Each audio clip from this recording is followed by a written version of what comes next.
से शुरू कर देंगे। मौसमी जी, आपका अंदर से जो चेंज हुआ, मौसमी शर्मा जो पहले थी और जो अभी की मौसमी शर्मा है, बहुत अंतर है ना? आप सिर्फ अपने आप को ही नहीं चेंज किया आपने, आपके द्वारा कितने सारे लोगों का जीवन परिवर्तन हो गया, अच्छी राह पे चले। अगर मैं आपसे पूछूं कि मौसमी शर्मा बौड़ पुजारी पता नहीं मैं बोल पाऊंगा, नहीं बोल पाऊंगा। बौड़ पुजारी। हाँ। एक शब्द या एक वाक्य में अपने आप को अगर आप डिफाइन कर पाएं तो वो क्या होगा? इतना तो, कुछ आपने किया है हाँ, शायद। बस अभी ऐसा लगता है कि गुरु क्या मिले तो भगवान मिल गए। बस संतुष्ट हूँ, जो पहले नहीं था अभी बिल्कुल संतुष्ट हूँ अपने आप में, और बहुत साहस बढ़ गए हैं कि आगे लाइफ बहुत मस्त मस्त काट लेंगे, जो पहले बिल्कुल नहीं थे। क्योंकि ऐसा था, ज़िंदगी ख़त्म करने के लिए भी मैं सोच रही थी। तो अभी बिल्कुल ऐसा लगता है कि कहाँ वो मौसमी गए और कहाँ ये मौसमी आ गए, और सबको सिखाते हैं। बस गुरु किया मिले तो भगवान मिल गए, ये सच है। तो जैसे फैमिली में, फ्रेंड्स में बोलते थे पहले, तो शुरू में बहुत ऐसे थी, अकेले बाहर घूमना, खेलने जाना। फिर जैसे शादी की पता नहीं क्या हो गया मुझ में, ऐसे लगते थे मेरे ऊपर बहुत ज़्यादा वज़न डाल दिया किसी ने, खुशी नहीं रह पाती थी। जैसे कोर्स के बाद कुछ तो ऐसा ट्रांसफॉर्म हो गया, वो साहस मेरे मुझ में आ गए फिर से वापस। और पहले कहीं जाने, मार्केट जाने के लिए मुझे बहुत डर लगते थे, पूछने के लिए घर में कैसे जाऊं क्या करूं। पर बाद में ऐसा हुआ कि कहीं पे भी मैं जाती हूँ, कभी झूठ बोल के निकल जाती हूँ, कभी लड़ाई करके निकल जाती हूँ, और आके वही घर को अच्छे से पता था घर में क्या करना चाहिए इन लोगों को, आके इनको अच्छे से खाना वाना बना के दे देने से ठीक हो जाता है।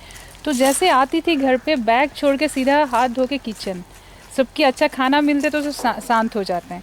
और मुझ में वो एनर्जी कहाँ से आया था मुझे कुछ नहीं पता, और अभी भी मैं उसी की खोज में हूँ कि क्या हो गया मुझ में, कि मैं वो क्या थी और अभी मैं क्या हूँ।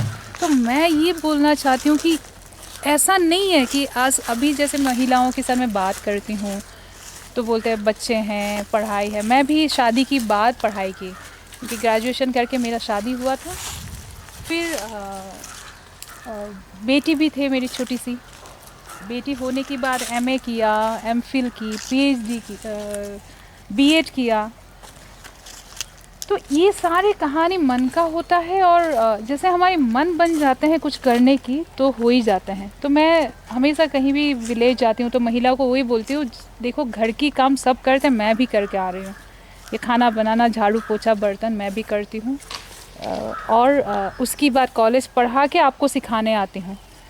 तो मुझे लगते हैं थोड़ी सी ध्यान साधना कर लेते हैं लोग, थोड़ी सी गुरु के साथ जुड़े रहते हैं तो अपने आप ही काम बन जाते हैं। तो मैं जैसे घर आती हूँ, मेरे फ्रेंड्स बोलते तुम थक नहीं जाती हो क्या? फिर बीच बीच में मैं कोर्सेज भी कर लेती हूँ, योगा।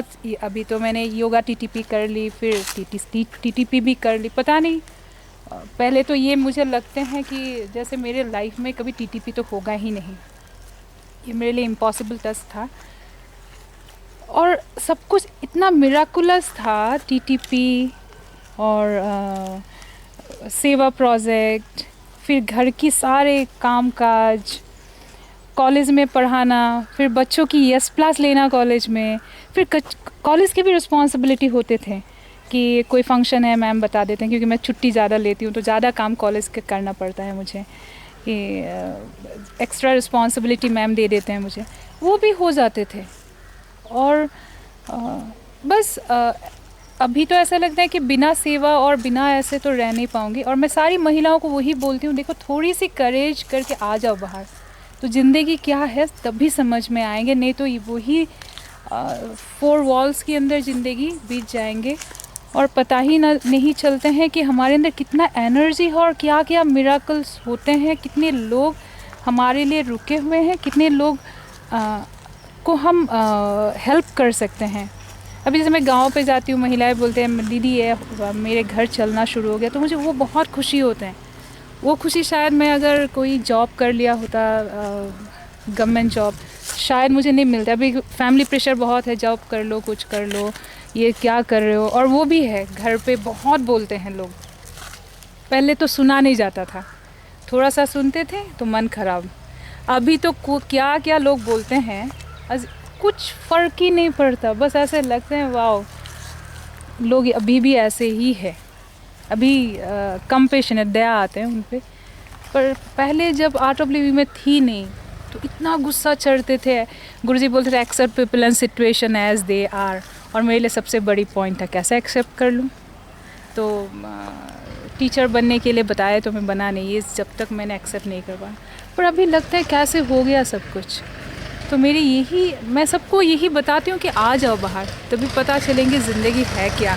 और स्पिरिचुअल जर्नी जो है ना, इसको शुरू कर लो जैसे भी हो। वैसे भी हम है ही स्पिरिचुअल, पर थोड़ी टेक्निक के साथ, थोड़ी प्रैक्टिस के साथ हम रहेंगे तो ज़िंदगी बहुत आसान हो जाती है। और पूरी गुरुजी जैसे बोलते हैं नेचर सपोर्ट करते, ये मैं हर मोमेंट फील करती हूँ कहीं पे भी। और बहुत कुछ है ज़िंदगी में कि जैसे हो जाते अपने आप, जो मैं एक्सप्रेस नहीं कर पाती हूँ। कि जैसे मैंने टीटीसी आए, बेटी को लेके आए, तो वो बहुत मिराकुलस था। घर पे अलाउड नहीं था टीचर बनना, ये बाबा जी के चक्कर में पड़ गई ये वो। पर पता नहीं कैसे कर लिया सब कुछ। बस पहले सेवा था मेरी लाइफ की। और अच्छे से कोर्सेज हो गए, टीचर्स बाहर। तब मेरी जो जगह थे तिनसुकिया, वहाँ पे कोई टीचर्स नहीं थे, तो मैंने बाहर से टीचर्स बुलाया। तो कोर्सेज हुआ, सुबह की कोर्स में 35 पार्टिसिपेंट, इवनिंग कोर्स में 18। तो मैं दुखी हो गई, इतनी कम पार्टिसिपेंट आए, और ज़्यादा आना चाहिए था। पर अभी टीचर होने के बाद मुझे समझ में आते हैं बातें। तो वो फिर मैंने दीपक शर्मा जी की नाम लेना बहुत ज़रूरी है, क्योंकि उन्होंने मुझे आरडीपी की काम संभालने के लिए बोला। एक फॉलोअप में उन्होंने मुझे मिला, बोला आप सेवा करना चाहते हो, एक जेल में प्रोजेक्ट करना है, जेल में कुछ जगह मिलेंगे। और मैंने बोल दिया हाँ, और पता नहीं था मैंने कैसे हाँ बोला, क्योंकि मेरे फैमिली में अगेंस्ट था आर्ट ऑफ लिविंग। मुझे फॉलोअप जाने के लिए भी बहुत तकलीफ़ थे, झूठ बोलना पड़ता था घर पे, बेटी छोटी थी, एमफिल चल रहा था, घर में हर कुछ करना पड़ता है, मॉपिंग, स्वीपिंग, खाना बनाना, मार्केटिंग करना। फिर मैं स्कूल में भी पढ़ाती थी उस टाइम पे। और पता नहीं मैंने कैसे दीपक जी को बता दिया कि हो जाएगा। और एक दिन स्कूल से जेल पे चले गए चुपके से, क्योंकि जेल जाना अलाउड नहीं था घर से। और बहू, रेपुटेड फैमिली की बहू ऐसे काम नहीं करते। तो मैंने मुंह दुपट्टे से बांधा, एक वॉलंटियर को बुलाया, बोला चलो जेल चलते हैं। फिर जेल गए। जैसे जेल पे एंट्री किया, मेरे आइडेंटिटी पूछा, तो जेल वाले मेरे इन लॉज के घर से थे। और मैं बिल्कुल पसीना पसीना, मैंने उनको बोला आप बताओ मत कि, पर हमें ऐसे जगह चाहिए। बोला ठीक है, आईजीपी की नंबर है, आप ले लो, बात कर लो। और पता नहीं था आईजीपी कौन है, तो मैंने आईजीपी को फ़ोन लगा दिया और बातें बन गए, जगह मिल गए। फिर दीपक जी आए, एमओयू साइन हो गया, वहाँ पे लैब शुरू हो गए इलेक्ट्रिशियन ट्रेनिंग सेंटर की। और पता नहीं कैसे ये सब मेरे से हो रहा था, मुझे कुछ समझ में नहीं आ रहा था कि आर्ट ऑफ लिविंग कुछ पता नहीं था क्या है। पर फ्लो में काम जहाँ करते थे वहाँ पे कम हो जाते थे। और लोग पूछे आप कैसे करते हो, मुझे खुद को भी नहीं पता था। घर में खाना बना के, नौकरी करके, फिर जेल जाना, फिर बेटी को संभालना।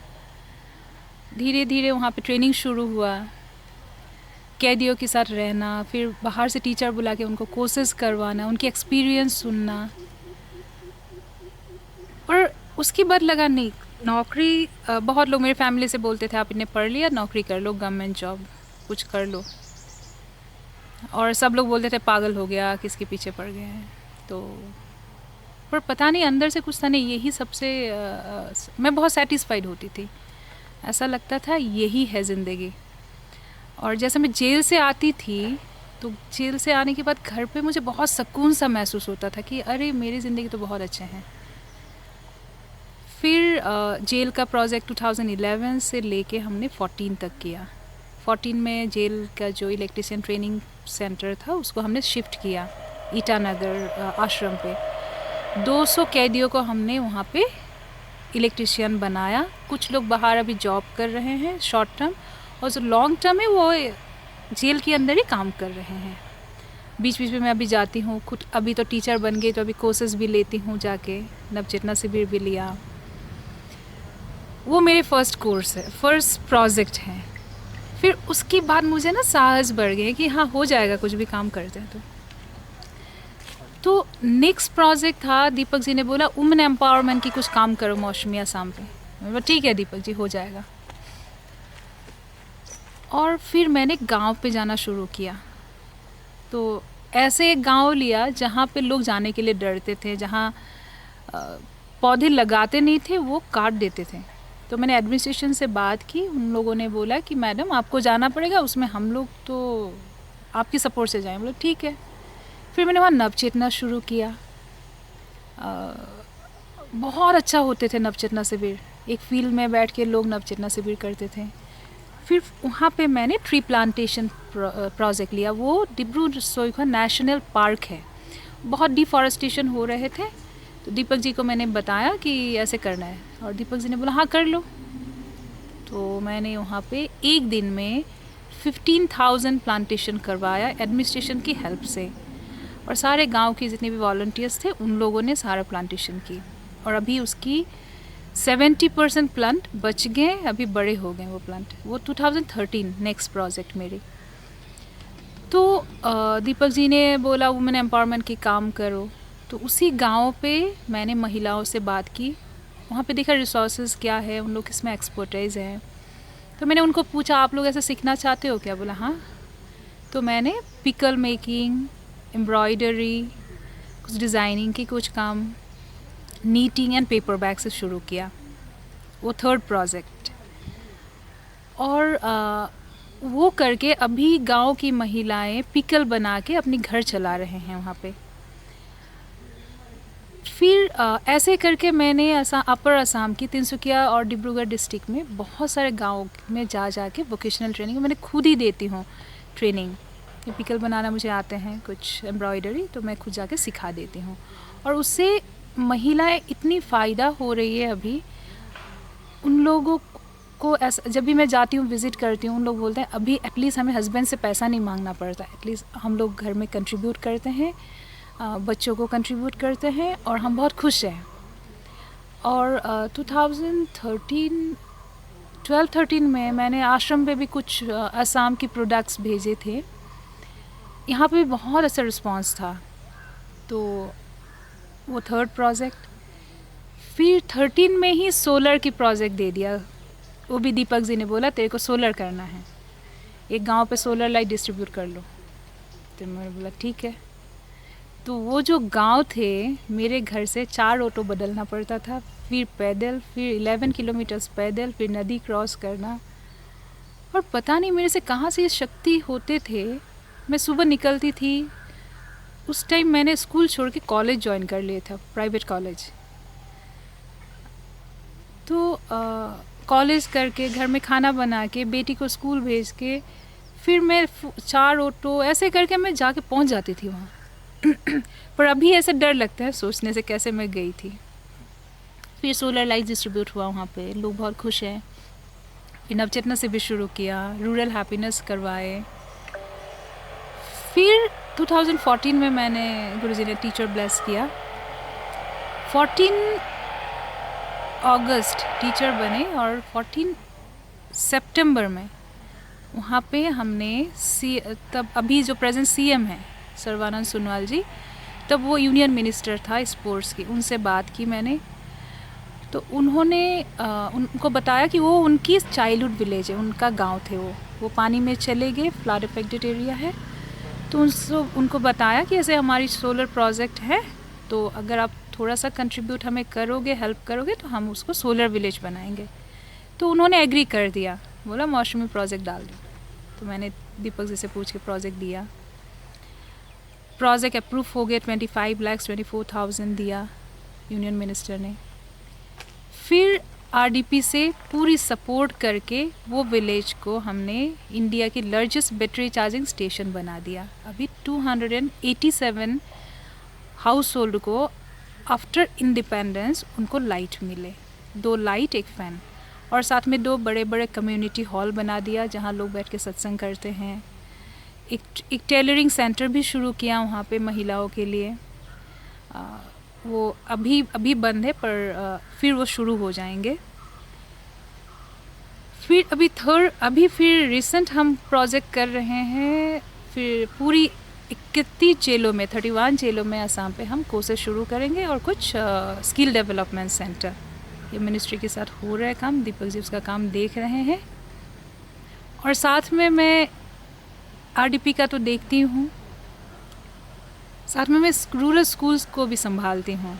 2011 से हमारी 20 स्कूल्स है असम पे, तो पहले मैं 3 स्कूल देखती थी, पर अभी पूरी स्कूल्स की रिस्पॉन्सिबिलिटी है। धूलीजान की जो स्कूल है वो पूरी कोलैप्स हो गया था बारिश में, तो उनको 2 डिवोटीज़ को बताया, 2 डिवोटीज़ ने वो मिलके पूरा सेमी पक्का बना दिया अभी। तो मुझे कभी ऐसे फील होता है कि हमें बस स्टेप देना है आगे, तो गुरुदेव लेके जाते हैं। कभी कोई मुझे पूछे आप ऐसे कैसे कर लेते हो, तो मुझे खुद को भी पता नहीं होता मैं कैसे करती हूँ। और कभी मैं भी सोचती हूँ तो मुझे लगता है नहीं, ज़्यादा सोचना ठीक नहीं है, पता नहीं हो जाते हैं कम कैसे भी। कि कहाँ वो मौसमी गए और कहाँ ये मौसमी आ गए, और सबको सिखाते हैं। बस गुरु किया मिले तो भगवान मिल गए, ये सच है। मौसमी जी, हमारी तरफ से आपको सैल्यूट। और आर हीरोज़ के इस संस्करण में हमारे साथ थी मौसमी शर्मा जी। थैंक यू मौसमी जी। जय Gurudev. Stay tune for the next hero in our series. जय गुरुदेव। अभी दिखाओ।